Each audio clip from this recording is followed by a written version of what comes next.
नमस्कार, मैं हूं आशीष और मैं आपका वेलकम करता हूं कनेक्टिंग डॉट्स पे।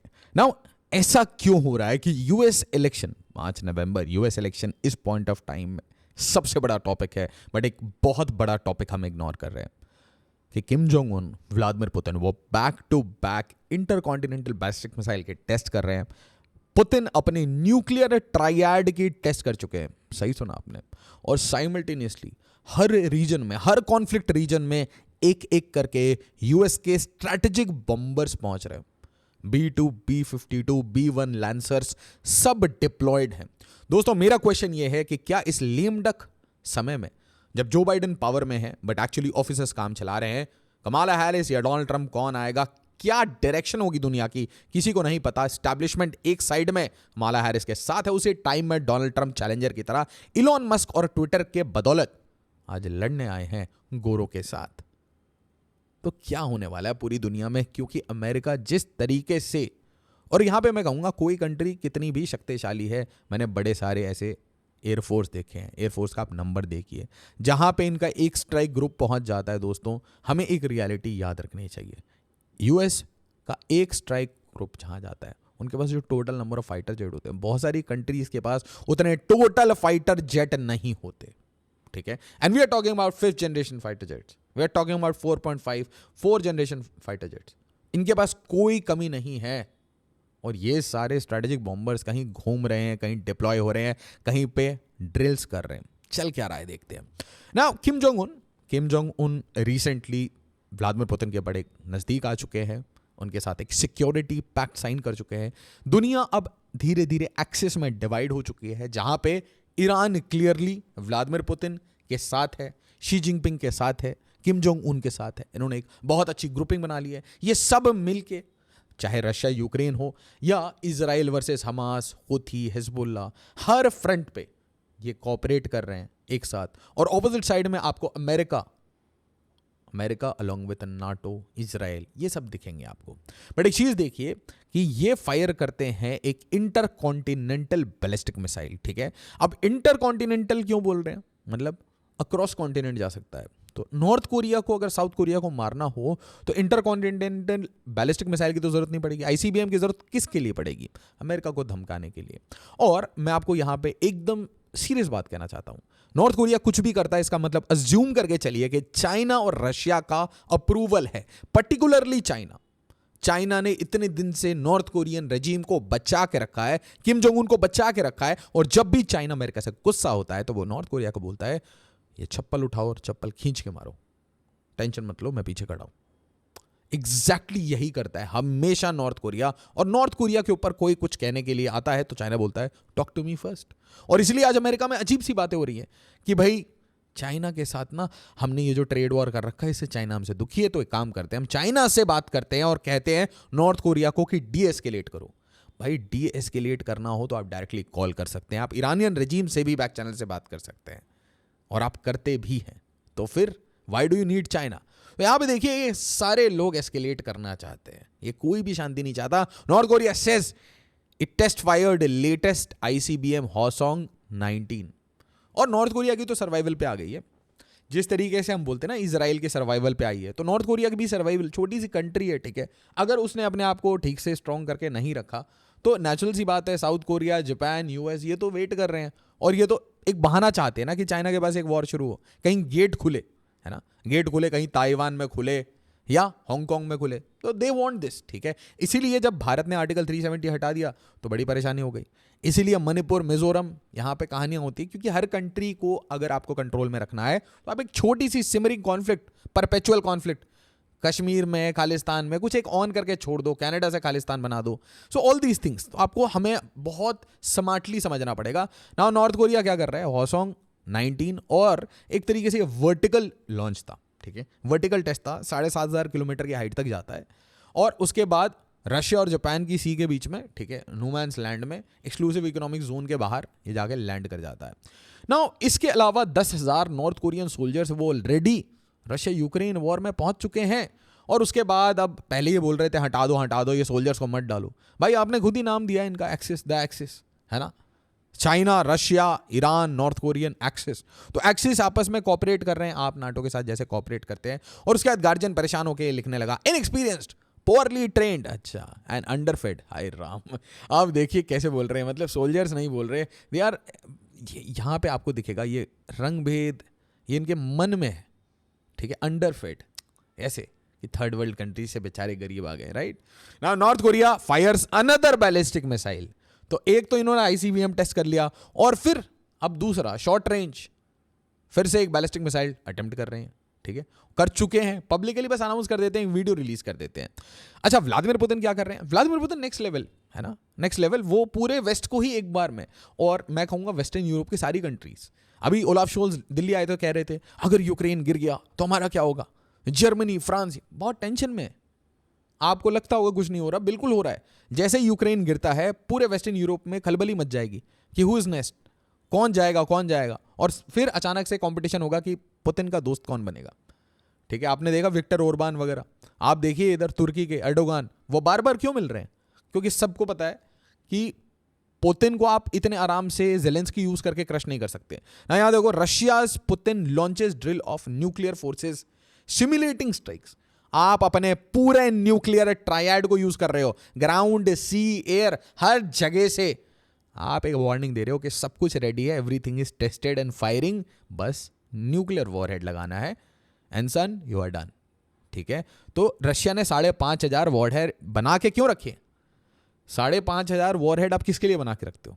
ठीक है, कि अगर आपने सारे इंटरसेप्ट भी कर लिए तो भी मेरे 200 तो आपके ऊपर गिरेंगे, ठीक है। यार्स इंटरकॉन्टिनेंटल बैलिस्टिक मिसाइल, ये इतने सारे टायर लगा के ये कैनिस्टर्स घूम रहे होते हैं ना। रशिया की कभी भी ड्रिल देखेंगे तो आपको ये जरूर दिखेगा, ठीक है। ये मल्टीपल टायर लगा के कैनिस्टर्स इधर से उधर घुमा देते हैं, ठीक है। सोल्जर्स कम आते हैं बट बैलिस्टिक मिसाइल, ठीक है, दे लव। और उसके बाद आप देखिए सबमरीन लॉन्च्ड बैलिस्टिक मिसाइल, इसमें भी 2 वेरिएंट ट्राई किया इन्होंने, अलग अलग रेंज का। उसके बाद इन्होंने अपना स्ट्रैटेजिक बॉम्बर तक यूज किया, उसमें से क्रूज मिसाइल फायर कर दिया। और आपको पता है जब भी क्रूज मिसाइल की बात आती है तो रशिया अभी फिलहाल दुनिया में पापा चल रहे हैं, ठीक है। तो अभी लिटरली वो हाइपरसोनिक मिसाइल के साथ, ठीक है, अभी दुनिया के पापा हैं क्रूज मिसाइल्स में। और ऐसी कोई एयर डिफेंस सिस्टम बनी नहीं है दुनिया में जो कि उसे रोक ले। और आपको पता है कि सेम हालत तब होती है जब ब्रह्मोस फायर होता है। मार्क 3.5 पे जो काम कर रहा है उससे इतना डर है, आप सोचो हाइपरसोनिक, ठीक है। तो hypersonic missiles and then strategic bombers परेशान करने वाला है वेस्ट। इसलिए देखिए इसके आसपास ज्यादा स्ट्रैटेजिक बॉम्बर्स नहीं आता, बाकायदा आप देखेंगे चाइना और रशिया के स्ट्रैटेजिक बॉम्बर्स अलास्का पहुंच जाते हैं, ठीक है। तो वही वाली बात है, might is right, the one who is powerful is always respected. अब देखिए कैसे ये यमन के साथ क्या करता है यूएस, ठीक है। माइट इज राइट कैसे आपको दिखेगा, यूएस सेज B2 बॉम्बर्स। तो 1-2 हफ्ते पुरानी कहानी है, यमन में जाके इन्होंने बॉम्बिंग कर दी। अब मुझे बताइए बॉम्बिंग तो F-16 से भी हो सकती थी, तो B2 बॉम्बर्स क्यों, ठीक है। तो वो उन्होंने देखा कि भाई हाउ हसन नसरल्ला को कैसे मैसिव ऑर्डिनेंस डिप्लॉय करके कैसे एकदम बंकर बस्टर बॉम्ब्स यूज किए गए थे, उसी तरीके से उन्होंने बंकर बस्टर बहुत सारे यूज किए, B2 बॉम्बर्स यूज किया, मतलब हैवी ऑर्डिनेंस यूज की, ठीक है। और फिर से एक मैसेज कि भाई पूरा मिडिल ईस्ट बर्बाद करके रख देंगे, ज्योग्राफी चेंज कर देंगे। सो दिस इज मैसेजिंग, ये कुछ नहीं है, आप मैसेज देते रहते हो। फिर अब आप क्या कह रहे हो, आपने अब कहा कि देखिए इजराइल ने अटैक कर दिया अपने फाइटर जेट से, ठीक है। इजराइल ने अटैक इसलिए किया क्योंकि आपने 1 अक्टूबर को 180 बैलिस्टिक मिसाइल डाले थे। ईरान अब रिटेलिएट करने की बात कर रहा है, और रिटेलिएट करने के टाइम पे यूएस कह देता है देखो अब हम रोक नहीं पाएंगे इजराइल को, अब हम रोकेंगे नहीं इजराइल को, और साइमल्टेनियसली B-52 बॉम्बर्स लगा देता है, ठीक है। तो B-52 बॉम्बर्स डिफेंस के लिए तो नहीं होते, अटैक के लिए होते हैं। इसका मतलब ये अगर कभी वॉर में यूज होते हैं, ये ईरान या उसके प्रॉक्सीज के अगेंस्ट यूज हो रहे हैं, मतलब अमेरिका डायरेक्टली उस कंट्री के साथ अब वॉर में आ जाएगा। अब देखिए सीरिया को, इराक को, यमन को, वो तो ब्रेजेनली यूएस बॉम्ब करता है, बट क्या ईरान के ऊपर यूज करेगा? क्योंकि ये जो मैसेजिंग है ना, B-52 की जरूरत ईरान के लिए आती है, ठीक है। तो B-52 मिसाइल डिस्ट्रॉयर्स ये सब मिडिल ईस्ट में डिप्लॉय हो रहे हैं। तो ये पूरा रीजन जो है ना वो कॉन्फ्लिक्ट प्रोन है, और कॉन्फ्लिक्ट कहीं रुक नहीं रहा। ये कोई भी कंट्री आप उठा के ले लीजिए, ये ओमान को छोड़ के बहरीन, कतर, UAE, और वो भी क्यों बचे हैं? क्योंकि वो अमेरिकन एलाइज है। जिसको इसके ऊपर डाउट होता है आप बस एयर बेसिस देख लीजिए वहां पे, ठीक है। कुछ लोग कमेंट में बोल रहे हैं कि भाई सर ऐसा नहीं होता, कतर अपना एयर स्पेस यूज नहीं करने देगा। भाई एयर स्पेस छोड़ो, जमीन पे सारा सामान रखा हुआ है, एयर स्पेस की तो बात बाद में आएगी। और आपको क्या लगता है यूएस, अमेरिका परमिशन लेता है कतर से? पूरी रेजिम जो है ना, पूरी रिजीम इसलिए चल पा रही है, सर्वाइव कर पा रही है, क्योंकि अमेरिका का हाथ पीछे है। आप ऐसी कोई सरकार बताइए मिडिल ईस्ट में जो अमेरिका के सपोर्ट के बिना चल पा रही है। इजिप्ट तक अभी मैंने आपको बताया था सुएज कैनाल से अलाउ कर रहा है इजरायली शिप्स, ठीक है, एस्कॉर्ट करके ले जा रहा है, साथ में झंडा ले जाके। So you must understand a lot of things. Iran slams destabilising presence, obviously destabilising presence है, इट्स क्यूज अगेंस्ट यू ना। बट यहां पे एक चीज देखिए, व्लादिमीर पुतिन कुछ ऐसा डिप्लॉय नहीं कर रहे थे, व्लादिमीर पुतिन कुछ ऐसा डिप्लॉय नहीं कर रहे। और यहां पे आपको समझ आएगा कि जो मैसिव प्रेजेंस है यूएस नेवी की, यूएस एयरफोर्स की अक्रॉस कमांड स्ट्रक्चर्स, ये एक एज है जो भी यूएस के साथ है, ठीक है। और इसलिए मैं कह रहा हूं भारत के ऊपर आपको ये जो हिट लग रहे हैं ना, ये जस्टिन ट्रूडो, ये जितने हिट हैं, ठीक है, भारत को कुछ नहीं चाहिए। भारत को सिर्फ जाके अमेरिका को बोलना है हम पुतिन के साथ दोस्ती बंद कर रहे हैं, लाओ जरा FDI। अभी देखो सेंसेक्स 28,000 पॉइंट पे चले जाएगा, ये निफ्टी 28,000 पे चले जाएगा, अभी 24,000 तोड़ के बैठा हुआ है, ठीक है। सो एवरीवन वांट्स, क्योंकि देखिए अभी हम अगले साल थर्ड लार्जेस्ट इकोनॉमी बन जाए, ठीक है, इट माइट हैपन अगले साल ही हम थर्ड लार्जेस्ट इकोनॉमी बन जाए दुनिया की। तो अब नेचुरल सी बात है, अमेरिका चाहेगा ना कि थर्ड लार्जेस्ट हमारा दोस्त हो, एलाई हो, ठीक है, हमें आंख ना दिखाए, स्ट्रैटेजिक ऑटोनॉमी ना करे, ठीक है, तुम्हें चाइना से नहीं लड़ना पर तुम रशिया से दोस्ती मत रखो। ये इमेज दिखाना चाहता था मैं आपको। कतर है ये, कतर सबसे फेवरेट है ना, ये बचा रहे हैं हमास हिजबुल्लाह हूती को बचा रहे हैं ना ना ना। पेट्रियट मिसाइल डिफेंस सिस्टम आया यहाँ पे इजराइल के लिए, ये बॉम्बर्स आ गए, ये सोल्जर्स आ गए। सऊदी अरेबिया मना कर देगा यूएस को, मेरा ये स्पेस मत यूज करो to defend Israel. No, it cannot वाली बात बोल रहा हूं मैं आपको। वो इट विल, इट मे, ये छोड़िए, इट कैनॉट, ठीक है। जिस हिसाब से इन्होंने डिप्लॉयमेंट कर रखी है और पूरी रॉयल फैमिली में जिस तरीके से इनके they know all the ins and outs कि कैसे ये सारे रॉयल्स पावर में है, ठीक है। सो अरब स्प्रिंग होने में मिडिल ईस्ट में, कोर ऑफ मिडिल ईस्ट में टाइम नहीं लगेगा, लीबिया बनाने में टाइम नहीं लगेगा, ठीक है। तेल तो बहुत कंट्रीज के पास था। अब यहां देखिए, US long range bomber joins air drill with south Korea Japan. ये क्यों रहा है? Why this is happening?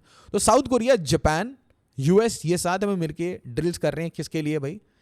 To give a message to China as well as most importantly North Korea, Kim Jong Un. तो यहां पे भी bombers आप deploy कर चुके हैं, लैंसर्स डिप्लॉय कर चुके हैं। अब आप इनका यूज क्यों करोगे? किसी कंट्री को बुरी तरीके से फिनिश करने के लिए, ठीक है, किसी कंपनी पे वॉरहेड्स डालने के लिए, किसी भी कंट्री पे आप अगर कारपेट बॉम्बिंग कर रहे हैं, ठीक है। और यहां पे आपको दिखेंगे F-16 जा रहे हैं, F-35 जा रहे हैं, बॉम्बर्स जा रहे हैं, और इनके भी जो F-15s हैं सब यूज होंगे। बट यूएस तो अपनी फुल माइट दिखाता है ना ऐसे रीजन्स में, ठीक है। Iran vows tooth breaking response, करिए टूथ ब्रेकिंग रिस्पॉन्स। ये यूएस B-52 आपके पड़ोस में कतर में खड़ा है, पर्शियन गल्फ क्रॉस करके सीधा कंट्री में घुसेगा, कुछ नहीं समझ पाओगे, क्योंकि already air defence system Israel ने पूरी खत्म कर दी और रशियन इनविंसिबिलिटी को चैलेंज करके रख दिया, ठीक है। इसका मतलब S-300 S-400 पे डोमिनेट कर रहा है F-35, बहुत क्लियर है, ठीक है। Technology is dominating. और आप जरूर बताइएगा कि ये सब यूएस इलेक्शन से पहले ये चल क्या रहा है, क्या होने क्या वाला है, मतलब are we actually living in World War III? ये मुझे जरूर बताइएगा, ठीक है। क्योंकि कहीं पे भी एक जगह एक फ्लेयर अप हो गया, एक गलती से फ्लेयर अप हो गया, तो इट कैन ऑल बर्न, ठीक है। नाउ एक इंपॉर्टेंट इंफॉर्मेशन, अगर आप सिविल सर्विसेज की प्रिपरेशन कर रहे हैं तो आप करोल बाग, मुखर्जी नगर, पटना, प्रयागराज, यहाँ पे बैचेस ज्वाइन कर सकते हैं। और ये सारे फाउंडेशन बैचेस आपको 60,000 में मिलेंगे बस, ठीक है। दिवाली स्पेशल डिस्काउंट है, ठीक है। अच्छा, अगर आप दिल्ली में हैं तो आपके पास दो ऑप्शन होंगे, करोल बाग या मुखर्जी नगर, ठीक है। करोल बाग आप तब आएंगे जब आपको इंग्लिश मीडियम में पढ़ाई करनी है, Mukherjee Nagar for Hindi medium. Simultaneously अगर आप उत्तर प्रदेश में है तो प्रयागराज, और बिहार में है तो पटना। बेस्ट पॉसिबल फैकल्टी मिलेगी आपको, प्रीलिम्स, मेंस, इंटरव्यू, सब कुछ इंक्लूडेड होगा, किताबें, CSAT, और आपको प्रिपरेशन बाद में भी करनी है तो भी अनअकैडमी के ऑफलाइन सेंटर्स में आइए, एक बार सारे टीचर से, मेंटोर से मिलिए और उसके बाद अपना डिसीजन लीजिए। नाउ एक बस इंपॉर्टेंट रिक्वेस्ट मैं आपसे करूंगा, वीडियो को ज़्यादा से ज़्यादा लाइक किया करिए और शेयर किया करिए। एंड एज ऑलवेज, जय हिंद, जय भारत।